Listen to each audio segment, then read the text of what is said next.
Fala pessoal, mais um fechamento de mercado aí hoje, sexta-feira, hein? Sextou. Já sabe, né, pessoal? Ajuda aí o canal e o YouTube também entregar esse conteúdo para mais pessoa. Curte aí, inscreva-se. Se gostar de fato do conteúdo, né? Se não gostar também, faz parte, beleza?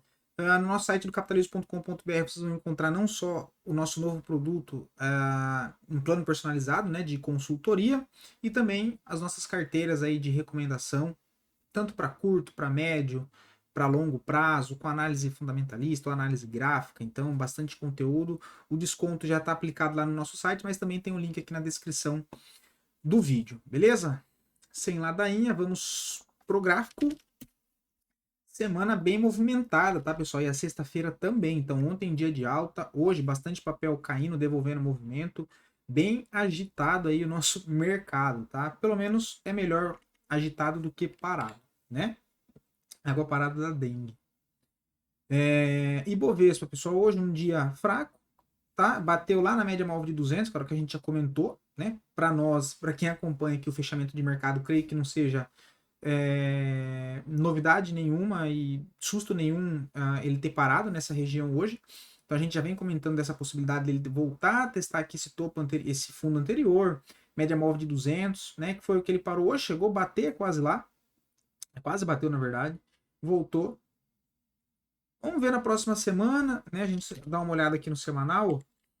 Virou a 9 para cima, mas está em cima da média móvel de 20, então um cenário complicado para o Ibovespa, tá?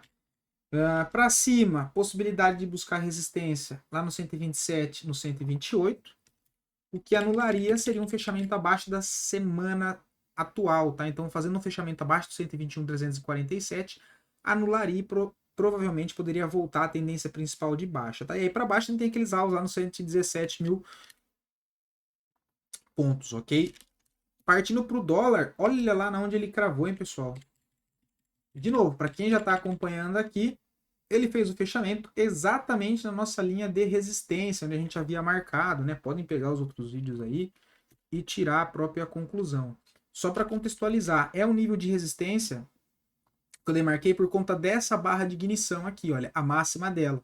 Porque foi a última barra vendedora, uma barra forte aqui pelo semanal, onde ela sai de uma congestão e depois entrega uma forte movimentação de baixa. Então, geralmente, a máxima dessas barras de ignição, barra de força, funcionam como ímã, tá? Então, eu gosto de utilizar como resistência, como suporte, como alvo, né? No day trade também gosto de fazer isso. Então, por isso que está marcado aqui já há um bom tempo essa máxima dessa barra, que inclusive foi cravado no dia de hoje. Próxima região que eu vejo para o dólar é a zona lá dos 5.700, né? Que eu já venho comentando, e aí acima disso a faixa lá dos 5,95, 5,90. Tá? Lembra que a gente comentou e conseguiu mapear bem a questão do vazio gráfico que o dólar tinha entrado desde quando ele rompeu esse nível aqui de resistência, né? Então já estava marcado aqui o vazio gráfico e hoje concluindo esse espaço aí bem interessante, conseguimos mapear bem e dólar aí forte, volume comprador acima da média, anulou aqui a barra de venda de ontem, né? E olha que engraçado. A gente vê que é uma barra que hoje, no dia de hoje, ela perde a mínima da barra de ontem, ou seja, chama vendedor. Por que chama vendedor aqui? Tem as pessoas que gostam de operar contra a tendência. Então, perdeu a mínima, a pessoa vende, com stop geralmente na máxima, um pouquinho acima disso. Só que o que acontece quando no dia seguinte a própria barra ela aciona a venda, né, os vendedores, e na própria barra ela volta para pegar o stop, para romper a máxima. Ou seja, então a gente tem os stops do vendidos acionado. E para você fechar uma operação vendida, você tem que recomprar aquele ativo. Então isso acaba impulsionando e trazendo força compradora para dentro dele novamente. Geralmente a gente vê essa expansão de preço quando isso acontece. Tá? Então aqui foi um bonito exemplo, bonita movimentação do dólar, volume aqui bem acima da média, média móvel de nova se aproximou do preço, rapaz, alvo lá nos 5.700 aí para o dólar, que seria o dólar a 5,70. Feito isso, e esse contexto lindo que vemos, né? Agora dando uma olhada lá fora, a gente tem o S&P 500, fechamento bem feio, tá? Um fechamento aí de 0,41. E ele é um candle que rompe a máxima, ele aciona um pivô de alta, né? Porque ele rompe o topo anterior, quase crava aquele alvo que a gente havia comentado aqui em cima, nos 5.530, que é do pivô lá embaixo. faz um fechamento bem feio rejeitando esse pivô. Se vem para perder esse fundo dos 5.446, ou seja, faça um fechamento abaixo disso, aciona aqui um pivôzinho de baixa. E aí abre a possibilidade primeiro de vir fechar esse gap aqui no 5.377 e até testar essa zona de suporte, não seria nada demais também no 5.340, dado que é o último ponto principal de resistência e também a linha de suporte desse canal de alta, tá? Vamos ver o volume? É, bastante volume vendedor, tá? Então, bastante atenção. Quem sabe a gente vê aí o S&P sinalizando topo. Dow Jones ainda está enroscado, né? Ponto principal de resistência aos 40 mil pontos e o suporte principal aos 37.900, né? Tá bem travado aqui. O índice da Nasdaq, uma queda forte de 0,70, chegou a cravar o nosso alvo lá dos 18 mil pontos que a gente comentou inclusive ontem, mas o mesmo contexto que o S&P. Se perder esse fundo nos 17.490, possibilidade de voltar a fechar gap aqui, olha. Né, nos 17.346, tá? Então, bastante atenção. O petróleo, uma queda de 1,41, ainda volume bem baixo. Zona de suporte, por enquanto, 84 dólares e resistência topinha anterior nos 86, né? Bem fraco ainda o petróleo. Chegou a acionar uma pivô de alta ontem, não andou. Então, bem feio. DXY segue brigando lá no nível de resistência, ainda também não conseguiu romper, né? Que é essa região aqui, olha. Não conseguiu romper ainda essa zona. E segue aí travado aqui também, né? Bem fraco hoje, um dia com baixa volatilidade. Dando uma olhada nas criptos, Bitcoin e Ether, a gente vê o Bitcoin ainda perdendo força no dia de hoje, possibilidade de voltar, primeiramente, testar essa zona de suporte aqui embaixo, né, dos 56. Se não se segurar nessa região, próximo alvo é a região dos 50 mil dólares, tá? Então, bem interessante aí esses dois pontos de suporte. O Ethereum também fazendo um processo de correção, né? Tá indo um pouco mais forte. Tem uma LTA nessa região dos 3.200, mas ponto principal do suporte, caso venha perder essa LTA, é lá na região dos 2.870, tá? Dito isso, voltando para nossa bolsa, os dois ativos que mais subiram, a gente tem Brasfoods, papel aí hoje mais uma movimentação de alta, já não tem mais ponto de entrada, tá? E para quem acompanha aqui os vídeos de fechamento, o vídeo do radar, a gente comentou de possibilidade de compra em Brasfoods aqui, olha. Então comenta aí se alguém que aqui assiste o vídeo conseguiu pegar, entendendo o racional e o educacional aqui da sala, tá? A gente tinha comentado aqui embaixo, quando ele fez essa correção na máxima desse doji com o stop na mínima, e foi embora, né? Então quem pegou aí se deu bem. Qual que era o contexto aqui? Movimentação de alta, tá? Deixa eu tirar essas médias aqui, depois a gente contextualiza com elas. Né? A gente tem aqui já um papel trabalhando dentro de uma tendência de alta, dentro de um canal. A gente viu uma movimentação de alta e um processo de correção perfeito. Ele voltou para testar esse antigo ponto de resistência aqui, ó, que foi desse topo, agora como suporte. Então olha o contexto, pessoal. Movimento de alta, correção, candle aqui doji em cima do antigo topo, bem bonito, né? Rompimento da máxima, stop na mínima, foi-se embora. 21% com stop. Oh, meu Deus, cliquei errado. Chegou a subir 21% contra um stop aqui que era de 5%. Né? Então, bem interessante. Caso alguém tenha pegado, o stop é a mínima aqui da semana pelo semanal. Né? Pelo diário não tem muito o que fazer. Se for por mínima aqui é nos 21,92, mas está bem interessante no papel. Pets 3, nossa querida Pets 3, fez exatamente o que a gente comentou ontem, né? Essa aqui foi recente, foi no vídeo de ontem mesmo.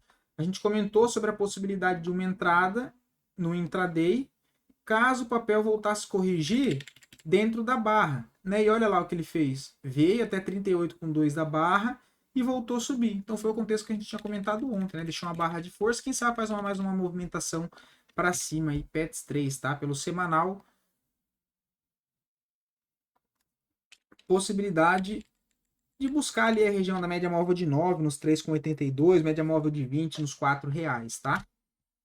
Os dois ativos que mais caíram, Azul 4, bem feia, tá, pessoal? A gente deixou uma barra Comprador em zona de fundo hoje já veio para perder a mínima, então bem feio, cravando o alvo nosso de 100%, inclusive do pivô. Próxima zona de suporte para azul 4 é aqui a região dos 6,67, que a gente já vinha avisando há um bom tempo, desde que ela perdeu o fundo lá dos 9,50. Então bem feio o papel. Embraer 3 perdendo zona de suporte também, né? Hoje ainda fechou na linha de suporte, mas já começa a demonstrar bastante fraqueza no movimento, podendo andar aí lateral, ou caso venha para perder a mínima dessa semana, que no caso foi 35,30, possibilidade de retornar lá para a faixa dos 30,86. Tá? Se a gente olha aqui o semanal ainda está em cima da 9, né? Olha. Então vamos ver se segura aí. Na semana que vem, se vir para romper a máxima aqui pelo semanal, pode ser mais um trade de correção, tá? Mas o diário aí tá bem feio, tá? Bastante volume vendedor aqui também, olha. Então, mais um sinal de alerta do que para fazer qualquer outra coisa, tá? E agora os dois papéis que foram solicitados no vídeo de ontem. Lembrando que se você quiser ver análise de alguma ação em específico, só tá deixando aqui nos comentários que eu trago análise para a próxima semana. Show? Transpaulista, por enquanto, não vejo nada, ainda está num contexto lateral. Vamos dar uma olhada no semanal. Cara, assim, não vejo mais nada, tá? O papel tá bem no meio dessa congestão, não acho nada interessante por enquanto.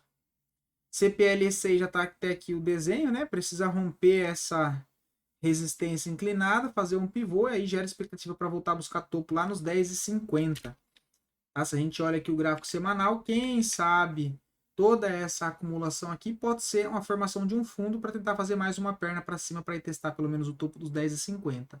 Agora, se ela perde e fecha abaixo desse fundo, na região dos 8,92, aí abre espaço para ir lá para os 8,11, que seria outro nível de suporte, junto com uma LTA, na faixa dos 8,13, o que dá um downside de 9%, né? Mas por enquanto ainda está lateral. Vamos dar uma olhada aqui em alguns outros ativos.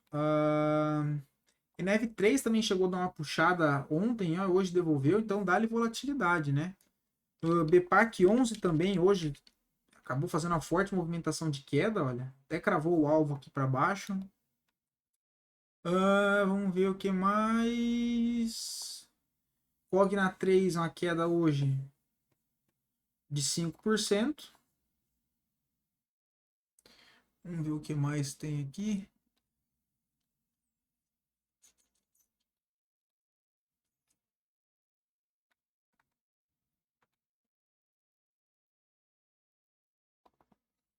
Movida também caindo 4%. Sim, H3 também caindo 4%. Então a maioria dos papéis hoje voltaram a cair, tá, pessoal? Embraer a gente já viu, BPAC a gente já viu.